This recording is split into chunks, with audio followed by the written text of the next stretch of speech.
Lora, pra, është libri, sot Gonja ka thonë mos ma merë librin se pivynë. Vime majtë. Për këshyri ma për manë mirë ti. Hajde? Pra, Lora është romani të cilën... Si jetë e majtë mirë, se Lora jetë e më shef titullin. Kemi vendosë. Edhe tash jetë e më shef autorit. Prezentojmë për këtë javë. Në këtë roman është një roman me temë shoqërore ku spikatën ngjarje të ndryshme, ka karaktere të forta të cilat mbeten gjatë edhe në kujtesën tonë. Pavarësisht se ngjarjet zhvillohen për shumë vende të ndryshme, prapë se prapë flet për ngjarjet ose flet për jetën e shqiptarëve me uljet dhe me ngritjet, për dashurinë dhe për zhgënjimet. Ky është romani i 6-ti, nëse s'ka bëj. Po, është romani i 5 i shkrimtarit Leonard Veizi, ose është vëllimi i tij i 9 me radhë. Ta ndjekim historinë në vazhdim dhe ta kuptojmë nga shkrimtari Albatros Regjaj se pse duhet ta lexojmë ne këtë libër.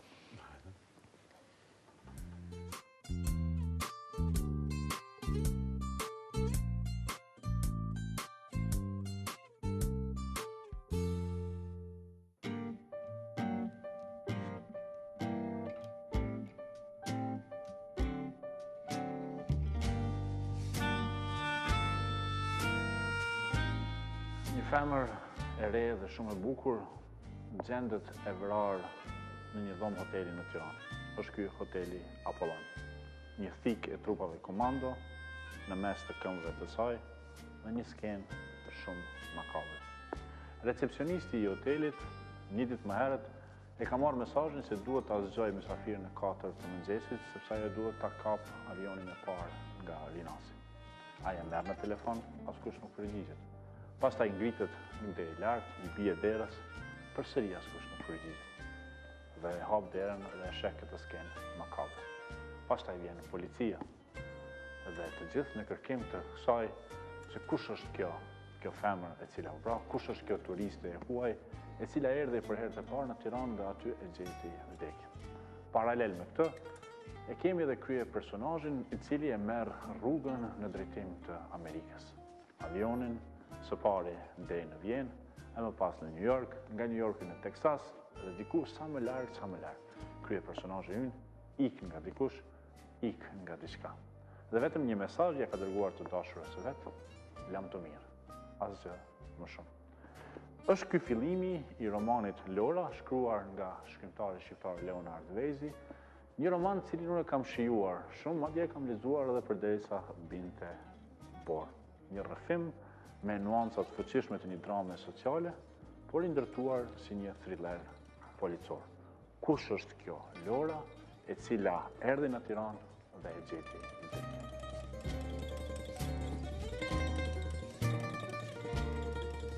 Përpas ngjarjes e cila ndodh rreth vrasjes së Lorës, gjatë këtij romani kemi edhe një kthim mbrapa të shumë ngjarjeve për 20 vitet e Shqipërisë me një herë pas rënies së diktaturës.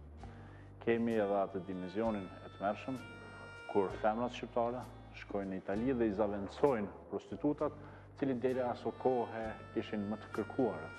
Ato detyrohen që të tërhiqen para presionit të femrave shqiptare, të cilat tani janë më të kërkuarat në treg.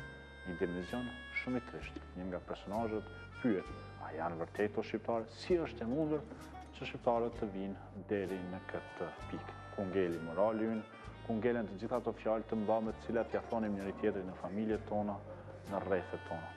Por nuk ndalet me kaq. Një jetë e tërë, një brez i turbulluar, që ka parjetuar shumë çka, kthehet në reminiscencat në këto kujtime që personazhet i bartin gjatë tërë rrëfimit.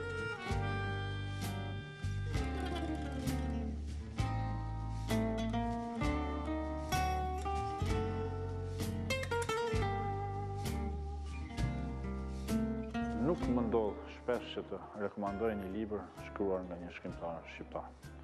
Por ky libër, ky roman me vërtetë e meriton. E ka një formë shumë të veçantë të shkruarit, një rrëfim me nuanca filmike, një ritëm i cili të mban.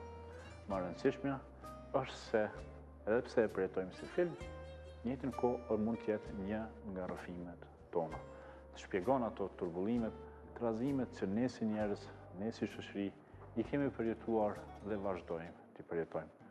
Leonard Veizi, me të drejtë, mund të quhet një shkrimtar i cili na vjen si shumë i kompletuar, me plot informacion, me elementet fuqishme psikologjike dhe me një rrëfim që të mban për vete. Lora, në këtë rast, nuk është vetëm personazh. Ajo bart diçka nga bota e fshehtë e jona, të cilën ne përpiqemi tërkohën që ta ruajmë nga bota. Një e kaluar, e cila na ndjek pavarësisht se sa larg mund të shkojmë.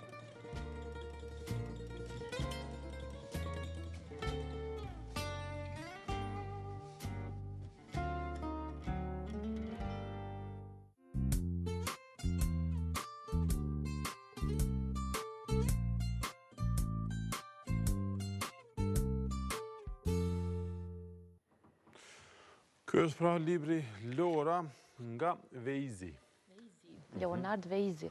Ashtu siç tha edhe Albatrosi, i ka pëlqyer mjaft shumë libri, edhe kritikët e tjerë kanë vlerësuar me nota shumë të larta, edhe kanë thënë se është një libër i cili ja vlen në të vërtetë të lexohet dhe të jetë në bibliotekën e secilës shtëpi. Mirë shumë, faleminderit edhe një herë Gonxha për prezantimin e këtij libri. Mund ta shohim këtë sore përsëri në bllokun e shënimeve diku pas një 30 minutave.